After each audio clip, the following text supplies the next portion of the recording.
Hey everyone, welcome back to the channel. We've got a jam-packed video for you today covering the biggest financial news of the week. So, let's dive right in. First up, Nvidia's CEO Jensen Huang didn't hold back in criticizing the Biden administration's new AI chip rules. He called the regulations misguided, and this definitely had an impact on Nvidia's stock. Nvidia took a bit of a hit initially, but bounced back, closing the week up 3.10% at $137.71. It's clear that despite the pushback, investors still have faith in Nvidia's long-term potential. Now let's talk crypto. Bitcoin has surged past the $100,000 mark.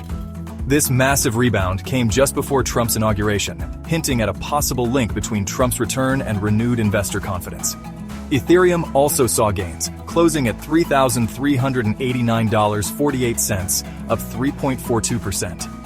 Even Trump coin got in on the action with a slight uptick. It's definitely an exciting time in the crypto world right now. Switching gears to quantum computing stocks, it's been a wild ride. Initially, these stocks plunged due to skepticism from Nvidia and Meta CEOs, but they managed to recover some ground, showcasing the volatile nature of this emerging sector. Investor sentiment is all over the place, making it a fascinating space to watch.